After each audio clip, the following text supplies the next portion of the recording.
विश्वेश्वरं साम्बमूर्तिं प्रणतस्य गिरां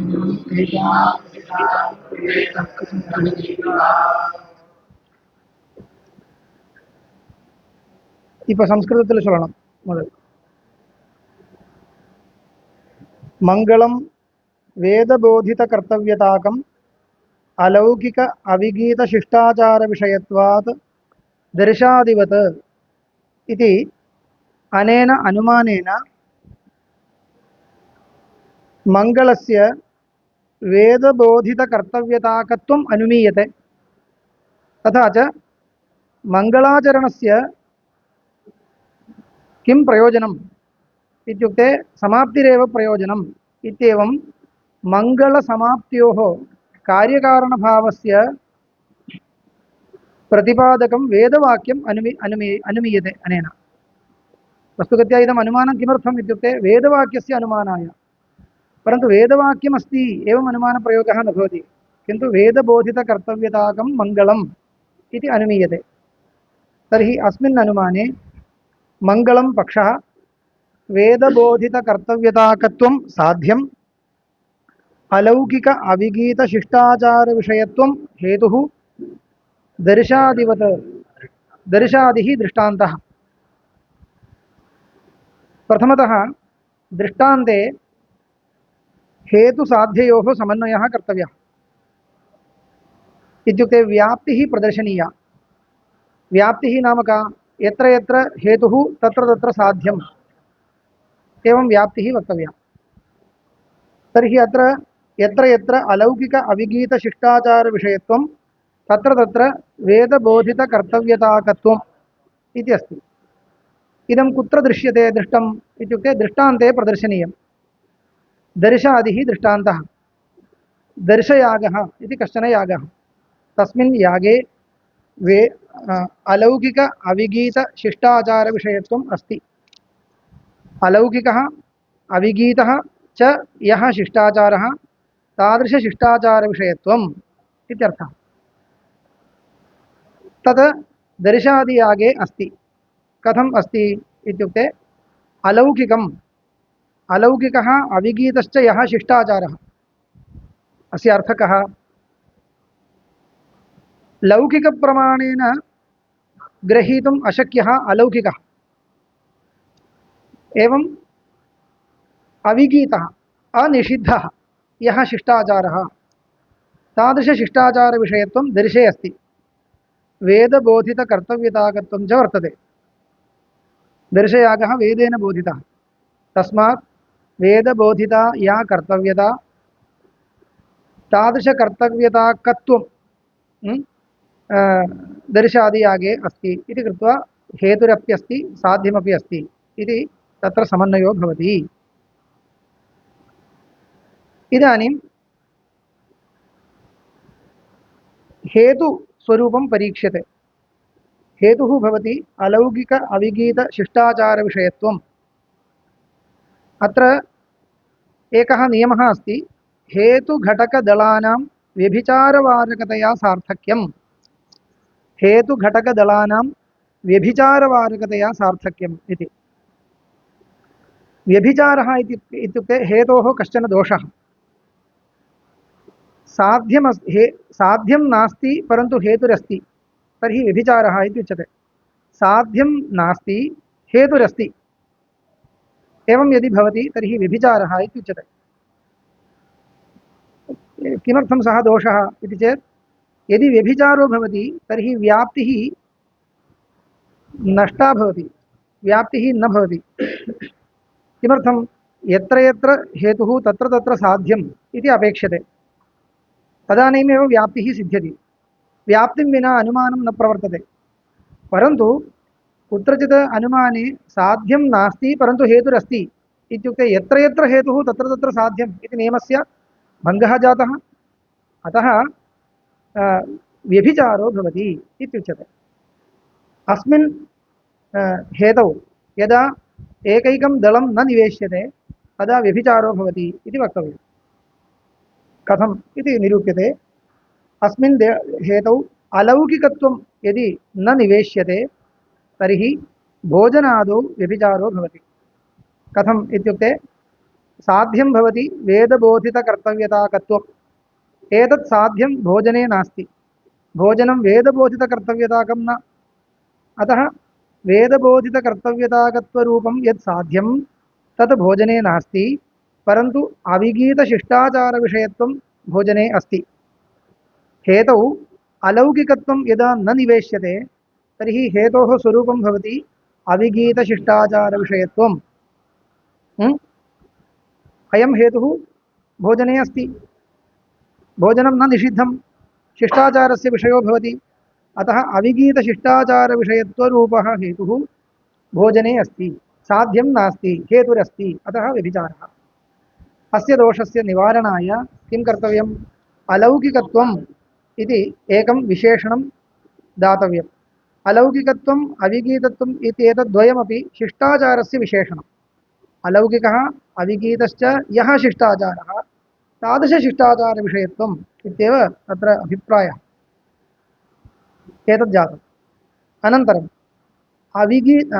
अविगीतत्वम् इति दलं यदि न निवेश्यते तर्हि हेतुः एवं भवति अलौकिकशिष्टाचारविषयत्वादिति हेतुः स्यात् इदानीं रात्रिश्राद्धे व्यभिचारो भवति रात्रिश्राद्धे साध्यं नास्ति हेतुरस्ति इति वक्तव्यं साध्यम् आसीत् वेदबोधितकर्तव्यताकत्वं तत् रात्रिश्राद्धे नास्ति परन्तु अलौकिकशिष्टाचारविषयत्वम् अस्ति अविगीतत्वम् इति न निवेश्यते तर्हि अलौकिकशिष्टाचारविषयत्वं तत्र अस्ति इति कृत्वा साध्यं नास्ति हेतुरस्ति इति व्यभिचारः स्यात् तस्य वारणाय किं कर्तव्यम् अविगीतत्वम् इत्यपि दलं निवेशनीयम् इदानीं पूर्वोक्तव्यभिचारः न भवति यतः यद्यपि रात्रिश्राद्धम् अलौकिकशिष्टाचारविषयः भवति परन्तु अविगीतशिष्टाचारविषयः न भवति कुतः रात्रौ श्राद्धं न कुर्वीत इति निषेधः अस्ति तस्मात् रात्रिश्राद्धे यद्यपि अलौकिकत्वमस्ति तथापि अविगीतत्वं नास्ति तस्य विगीतत्वमेव अस्ति न तु अविगीतत्वम् अतः रात्रिश्राद्धे व्यभिचारो नास्ति शिष्टपदं स्पष्टार्थं रात्रिश्राद्धे इदानीं व्यभिचारः नास्ति यदा अविगीतत्वं निवेश्यते तदानीं व्यभिचारो नास्ति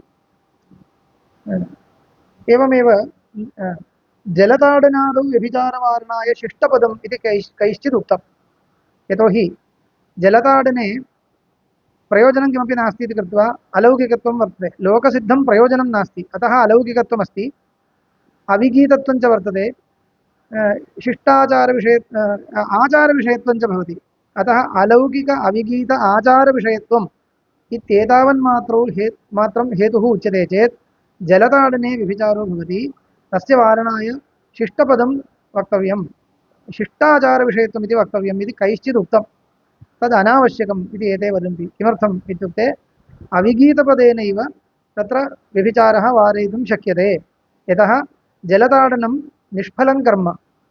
निष्फलं कर्म न कर्तव्यम् इति धर्मशास्त्रे निषेधः अस्ति तस्मात् विगीतत्वं नास्ति विगीतत्वमेव वर्तते न तु अविगीतत्वम् इति अविगीतत्वम् इति दलस्य निवेशनेनैव तत्र दोषः वारयितुं शक्यते अतः शिष्टपदं विशिष्य व्यभिचारवारणाय न निवेशितं किमर्थं तर्हि निवेशितम् इत्युक्ते स्पष्टार्थं कस्य आचारः इति शङ्का मास्तु शिष्टस्य आचारः इति शिष्टाचारः इति उक्तं तावदेव तस्य तथा व्यभिचारवारणरूपः उपयोगः नास्ति इति एवं रीत्या अनेन अनुमानेन मङ्गलस्य वेदबोधितकर्तव्यताकत्वं सिद्ध्यति तर्हि मङ्गलं वेदेन बोधितम् इति सिद्ध्यति तर्हि अवश्यं किमपि वेदवाक्यम् अस्य मङ्गलाचरणे प्रमाणं भूतम् एकं वेदवाक्यम् अस्ति इति अनेन अनुमानेन अनुमीयते इति तस्य वाक्यार्थः வாக்கியார்த்தம் சொல்றதா இருந்தா அப்படி சொல்லணும் ஆயிடுச்சு அது வந்து விஷயம் சாதாரணமா புரிஞ்சதுக்கு அப்புறம் இதம் ஸ்ரூயதே சேத் அவகந்தும் சக்கியதே இல்லைன்னா என்னமோ சொல்றார் அவ்வளவுதான் அது அப்படி நீங்கள் சொல்கிறதுக்கு ப்ராக்டிஸ் பண்ணணும், அப்போ தான் வரும், இல்லைன்னா வராது.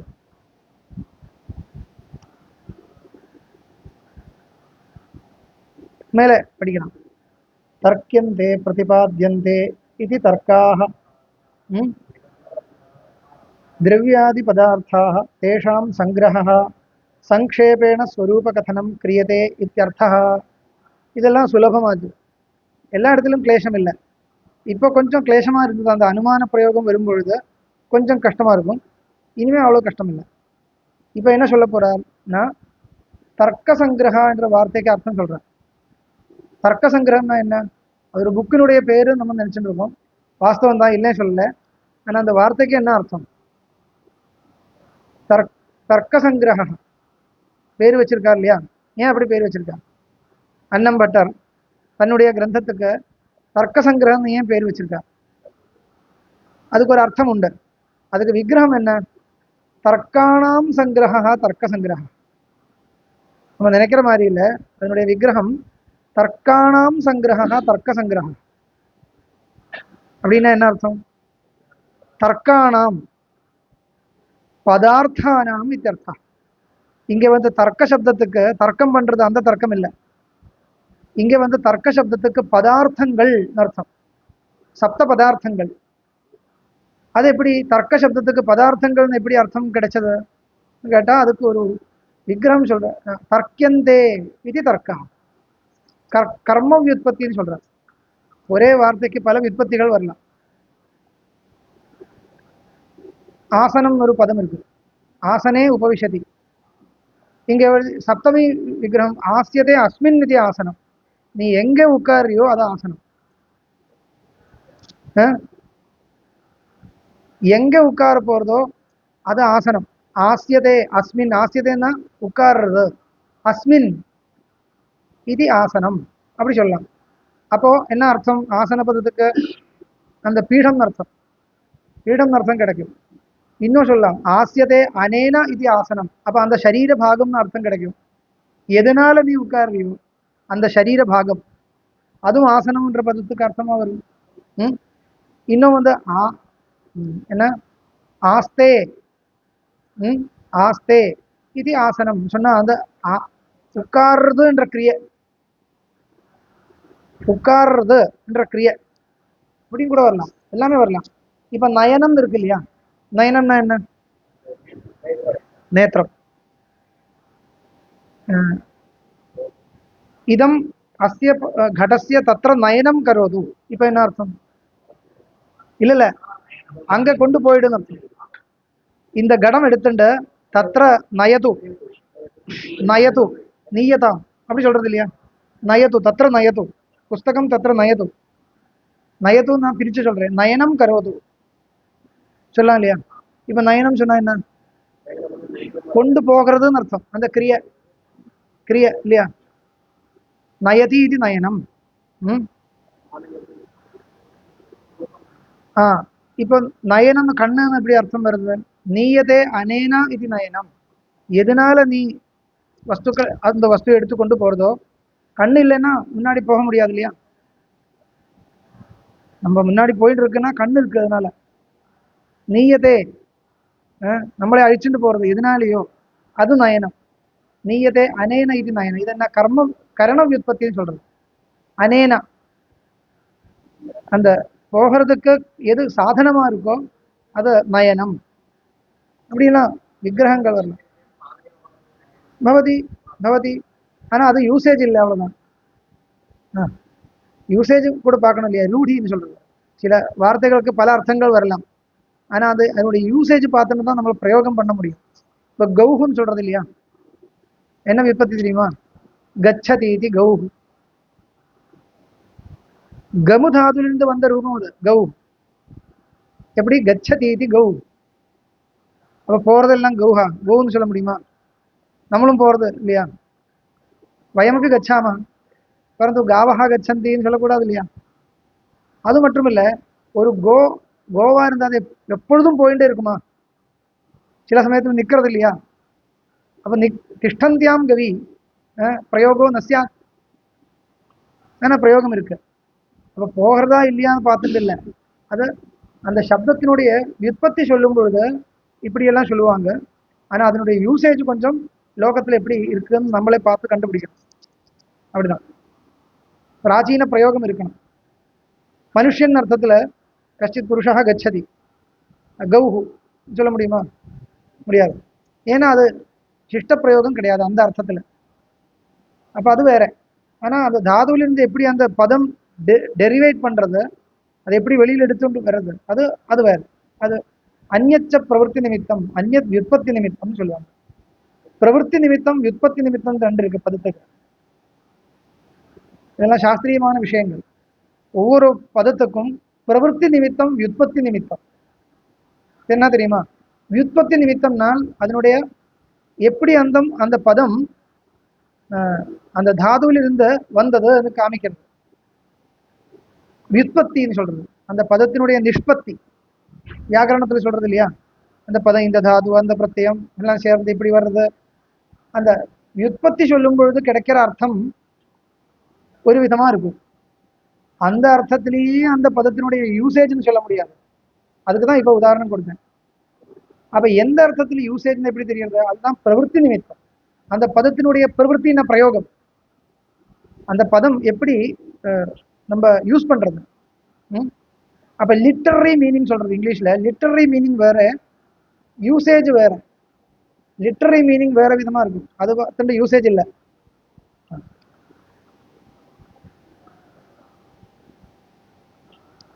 तत्र पृष्ठतः फैन् अस्ति, एषः तत्र गच्छेत् பின்னாடி. சரி. அப்ப இதுக்கு எதுக்கு சொன்னேன்னா, தர்க்கியந்தே இது தர்க்கா, பிரதிபாத்தியந்தே பிரதிபாதனம் பண்ணப்படுறதுன்னு அர்த்தம். கர்மணி பிரயோகம். பிரதிபாதயந்தி இல்லை, பிரதிபாத்தியந்தே கர்மணி பிரயோகமாச்சே. பிரதிபாதனம் பண்ணப்பட்டுள்ளது. என்ன தர்க்க சங்கிரகத்துல 7 பதார்த்தங்கள் தானே.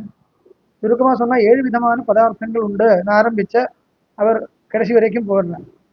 அப்போ அன்னம்பட்டர் என்ற கிரந்தகாரனால இந்த கிரந்தத்தினால கே பிரதிபாத்தியந்தே பதார்த்தாக பிரதிபாத்தியந்தே. சரி, தர்க்கியந்தே பிரதிபாத்தியந்தே. தர்க்கியந்தேன்னு சொன்னா பிரதிபாத்தியந்தேன்னு அர்த்தம். के प्रतिपाद्यन्ते पदार्थाः प्रतिपाद्यन्ते. तस्मात् ते पदार्थाः तर्काः. तेषां सङ्ग्रहः तर्कसङ्ग्रहः. சங்கிரகம்னா என்ன? கலெக்ஷன் தெரியும் அர்த்தம். ஆனா இங்க அர்த்தம் அந்த அர்த்தம் இல்லை. சங்கேபேன ஸ்வரூப கதனம். சங்கிரக சுருக்கமா சொல்றது. அதுதானே நடக்கிறது தர்க்க சங்கிரகத்துல. 7 பதார்த்தங்களை பத்தி அவர் சுருக்கமா சொல்லிட்டு இருக்கார். இதோட பெருசா நிறைய சொல்ல வேண்டியதா இருக்கு. சுருக்கமா பேசிக்கா தெரிஞ்சுக்க வேண்டியதெல்லாம் சொல்லிட்டு போயிட்டு இருக்கார் அவர். அப்போ சங்கேபேன ஸ்வரூப கதனம் கிரியதே இत्यर्थः. கிரியதே தர்க்க சங்கிரகான்னு சொன்னால் சப்த பதார்த்தானாம் சங்கேபேன ஸ்வரூப கதனம் கிரியதே அர்த்தம். கஸ்மை பிரயோஜனாய இத்யத ஆஹ சுகபோதாய इति. किमर्थं प्रतिपादनं क्रियते? सुखबोधाय. सुखबोधो नाम कः? अनायासेन यो बोधः பதார்த்த தத்துவஞானம். ஆரம்பத்தில் நம்ம படிக்கும் பொழுது பெரிய பெரிய விஷயங்கள் சொன்னா அது கிரகிக்க முடியாது. பேசிக்கா தெரிஞ்சுக்க வேண்டியது முதல் சொல்லணும். இப்போ அனாயாசேன போதா சுகபோதா. இல்ல இல்ல கஸ்மை பிரயோஜனாயா சொன்னா எந்த பிரயோஜனத்துக்காக அர்த்தம். யாருடைய பிரயோஜனம் இல்லை. கஸ்மை இந்த பிரயோஜனத்தினுடைய விசேஷம்.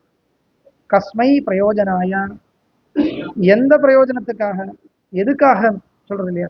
கிமர்த்தம் கிமர்த்தம் பதார்த்தா பிரதிபாத்தியந்தே பாலானாம் சுகபோதாய அனாயாசேன போத பதார்த்த தத்துவஞானம் தஸ்மை இत्यर्थः. தஸ்மான் இருக்குது, ஸ்பெல்லிங் மிஸ்டேக் இல்லை. தஸ்மை இது தஸ்மா இது சந்தி வந்தது. தஸ்மை பிளஸ் இது தஸ்மா இது லோகசாக்கல்யஸ்யான்னு வரும்.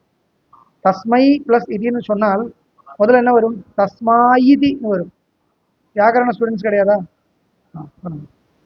தஸ்மாயிதி எதனால? ஏஜோயவாயாம. தஸ்மா தஸ்மா இதி. அதுக்கப்புறம் யகார லோபம் தஸ்மா இதி யவயோः லோகஸ்ய. சரி. ननु बहुषु तर्कग्रन्थेषु सत्सु किमर्थम् अपूर्वम् अपूर्वोऽयं ग्रन्थः क्रियते इति आह பாலானாம் இதி. நிறைய இருக்கே தர்க்க கிரந்தங்கள், பெரிய பெரிய கிரந்தங்கள் எல்லாம் இருக்கே, புதுசா எதுக்கு பண்றதுன்னு கேட்டா சொல்ற, பாலானாம் சுகபோதாய பாலானாம் தற்சர்வம் அவகந்தும் ந சக்கியதே அதः அயம் கிரந்தः क्रियते. தேஷாம் அதிவிஸ்திருதத்வாத் பாலானாம் போதோ ந ஜாயதே இत्यर्थः. இந்த தர்க்க சங்கிரகத்திலிருந்து போதம் வரும், ஆனால் பெரிய பெரிய தினகரி காதாதிரி எல்லாம் இருக்கு, அது ஒன்றும் படிச்சா புரிஞ்சுக்க முடியாது. பாலானா தேஷாம் அதிவிஸ்திருதத்வா பகு விஸ்திருதையா வதந்தி, அதை ரசிக்க முடியாது. ஆரம்பத்தில் இது ரசிக்கிறதா இருந்தால் அதுக்கு மேல போயிடலாம், இல்லைன்னா முடியாது. போதோ ந ஜாயதே அதः தர்க்க சங்கிரகஸ்ய தர்க்க சங்கிரகம் பண்றது வியர்த்தமா போகல. இந்த அளவுக்கு உண்மையா நான் சொல்றேன், அவ்வளோ ஹிட்டான வேற கிரந்தம் இல்லை, அவ்வளோ ஹிட் தர்க்க சங்கிரகம் இல்லையா. தர்க்க சங்கிரகம் சொன்னா எல்லோருக்கும் தெரியும். உண்மையா இவர் அன்னம் பட்டு இருக்காரு, அவர் பெரிய பெரிய கிரந்தங்கள் எல்லாம் பண்ணியிருக்கார். மகாபாஷ்யத்துக்கு வியாக்கியானம் பண்ணியிருக்கார், பிரம்மசூத்திர பாஷ்யத்துக்கு எல்லாம் சில விசேஷங்கள் சொல்லியிருக்கார். இன்னும் வேற பெரிய தர்க்க கிரந்தமே வேற பெரிய கிரந்தங்கள் எல்லாம் பண்ணியிருக்கார், அவங்க யாருக்கும் தெரியாது. அன்னம் பட்டர்னு தர்க்க சங்கிரகம் தான். இந்த சின்ன ஒரு வேலை அவர் பண்ணியிருக்கார் இல்லையா, அதனால அவர் ரொம்ப ஃபேமஸ் ஆயிருக்கார்.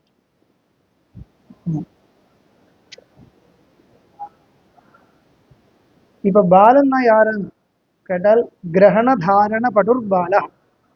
கிரகணே தாரணே, கிரகணம்னா சொல்றது புரியறது, புரிஞ்சுக்கிறது கிரகணம். தாரணம்னா புரிஞ்சதுக்கு அப்புறம் மனசுல தாரணம் பண்றது, ஸ்தாபனம் பண்றது தாரணம். அதுக்கு பட்டுகுன சமர்த்தா. கிரகண தாரணையோக பட்டுகு கிரகண தாரண பட்டுகு பாலா நது ஸ்தனந்தயா. சின்ன குழந்தைன்னு நினைக்க வேண்டாம். किं कृत्वा क्रियते इति अत आह निधायेति. निधाय विश्वेशं हृदि निधाय विश्वेशं जगन्नियन्तारं विश्वस्य ईशः विश्वेशः.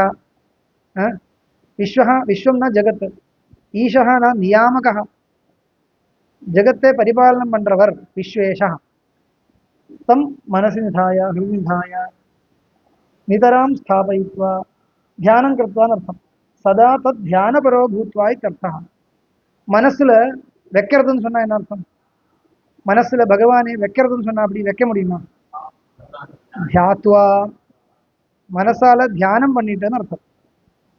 குருணாம் வித்யா குருணாம் வந்தனம் நமஸ்காரம் விதாய கிருத்வா இத்தர்த்தா.